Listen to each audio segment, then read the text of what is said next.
Irashaimase! Hello and welcome to Fataris' Kitchen. I'm your host, Chef Fataris. It's time once again for Shoot 'em Up Saturday, and on the menu this Saturday we have Rangerdog, a fun Shoot 'em Up starring 3 adorable dogu. What kind of taste will it have? Let's get cooking and find out.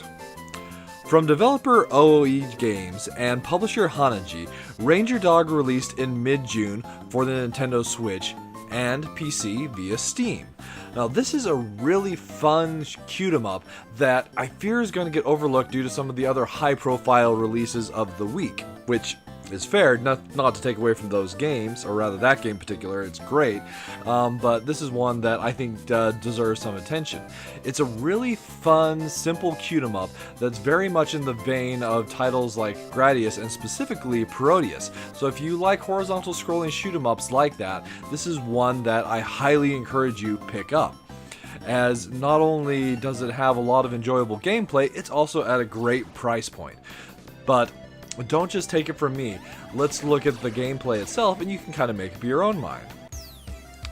Here we find ourselves at the main menu, which is relatively basic. You just have new game, and once you've actually completed some of the stages, the option to continue from any stage in the game comes up, which is really nice. And then the options, very basic there. You can change the number of lives and your difficulty settings, which are just easy, normal, and hard.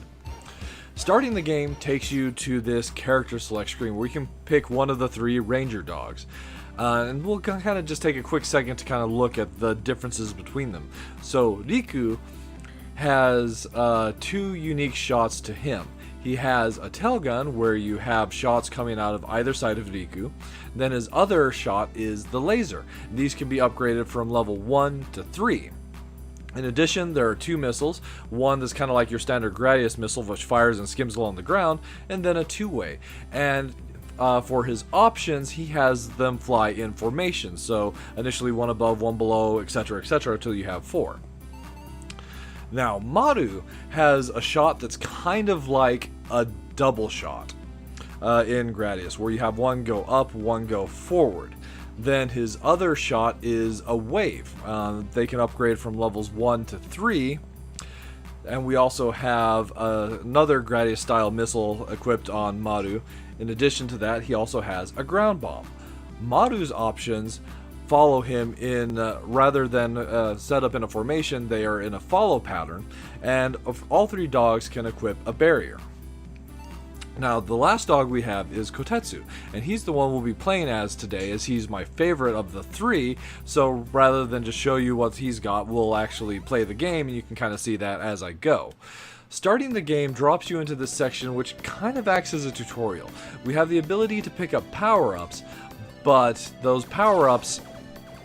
So normally when you shoot these power-ups, you would be changing through, or rather cycling through the different abilities. So this one kind of like teaches you what you have available by making you choose the particular shots. So this is his cannon shot, which I do like, but for the purposes of this video, we'll kind of be sticking with his spread shot. So one thing about Kotetsu is he does not equip options. So rather than give you options, it allows you to level up his shots from level 1 to 5, whereas the other 2 dogu only level up their shots from 1 to 3. In addition to that, his second missile, so he's got one that's like the Gradius style, but we also have a missile that's specifically, oh, here we can start seeing how the power-ups like cycle through when you shoot them.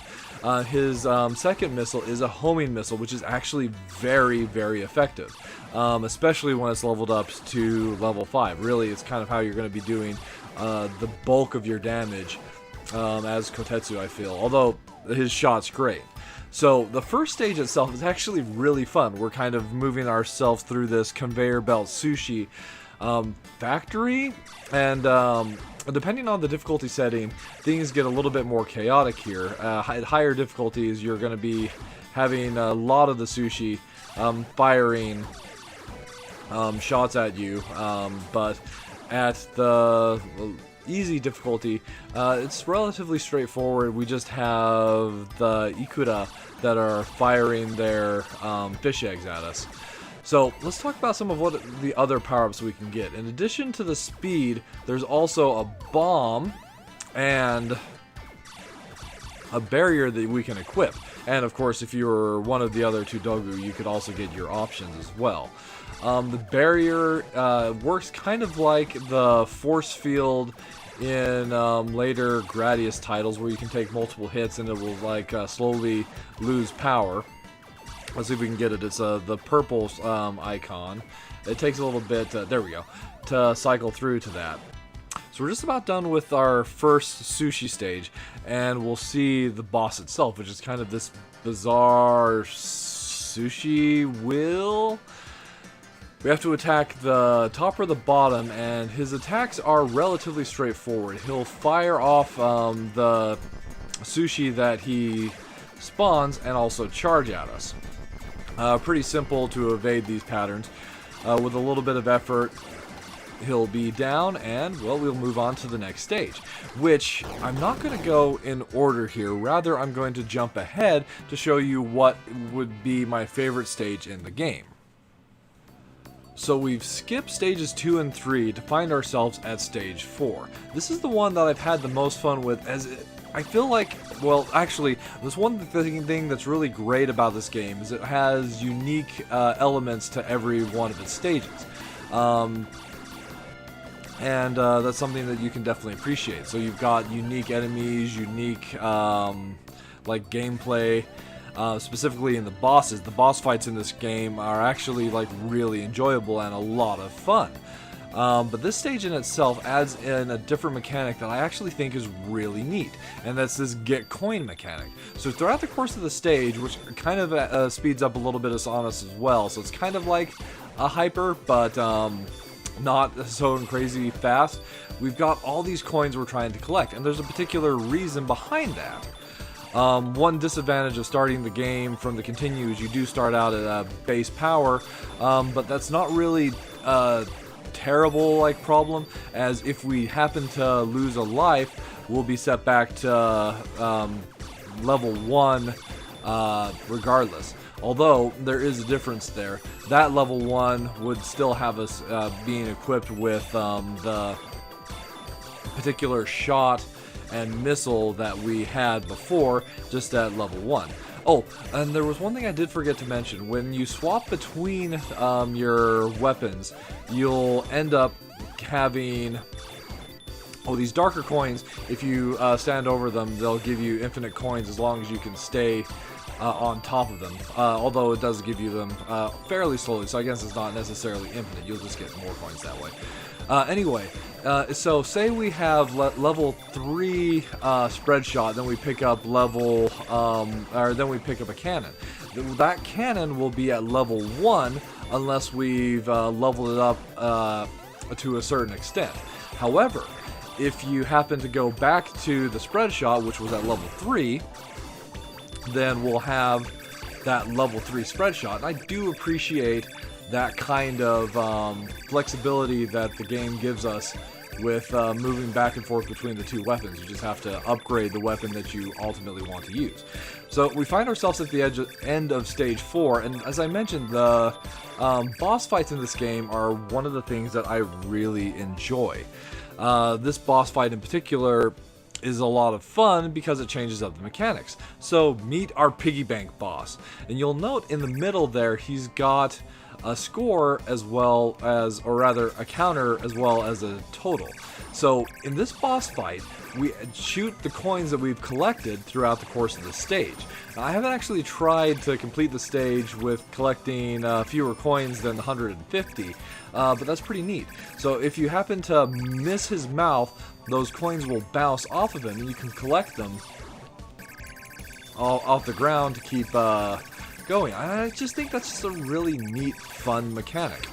There are other bosses that have different mechanics, like the boss of the second stage will knock things off of the ceiling, and you have to shoot those into its mouth to deal damage to it. Just fun little differences like that, and not to mention it's cute. And also as we're putting coins into piggy bank here, he's getting ginormous. Just about there, and boom! that's stage 4, and which is my favorite stage in the game, definitely. I love the way the background looks, I love the coin mechanic, I love the unique boss fight. So we find ourselves in stage 5. So basically there you have it. That's Rangerdog served up for your enjoyment. So let's talk a little bit about the plus and the minus flavors. So as far as the minus flavors, I sometimes have difficulty picking out what I want from the selection of power-ups. So like if you're looking to get a bomb, you accidentally shoot past that, then like you're not going to be able to get the bomb. Actually, I haven't used a bomb yet. So the bomb is a great screen clear and can deal a fair bit of damage. In certain stages, stage 3 in particular, I'm thinking, it works really well with some of the environmental situations you have. Real quick, stage 5 is one that I really enjoy as well because it pays homage to another shoot 'em up trope, the battleship stage, where we're going around the stage, destroying the turrets on the battleship, and then we'll ultimately have to face the battleship itself to finish the stage. Anyway, I've had some issues with hitboxes and running into the terrain. It's one of those things where just as you play the game more, you'll get better at avoiding those collisions, but it's problematic. And then I do wish where there's multiple levels to your weapons that we weren't getting reset back to level 1 every time we died. You do keep your weapons, so it's not as bad as some power down syndrome, but it would just be nice if it only powered you down one step. As far as the plus flavors are concerned, my biggest plus flavor, what I've enjoyed the most, is just how fun the boss fights are for this game. They're unique and they go and bring a lot of enjoyment to getting through the stages, and just especially the first time you're playing it, just seeing what the boss of that stage has in store for you. Then we've got the adorable, colorful, varied stages where each one is kind of a little bit different, and they're just so vibrant and full of beautiful, colorful pixel art, and for me, that's a really big plus. And like last, you just have those adorable like Dogu and this land battleship which just killed us by ramming it into us. It's just a lot of fun, and this is a title that I solidly recommend. Especially given the low price point, this is one that if you're a fan of horizontal scrolling shoot 'em ups at all, like you should pick this one up and give it a try, support the developers, that sort of thing. Alright, that'll just about wrap it up for this week's episode of Shoot 'em Up Saturday. As always, I want to thank you so much for joining me this week, and I look forward to seeing you again next week.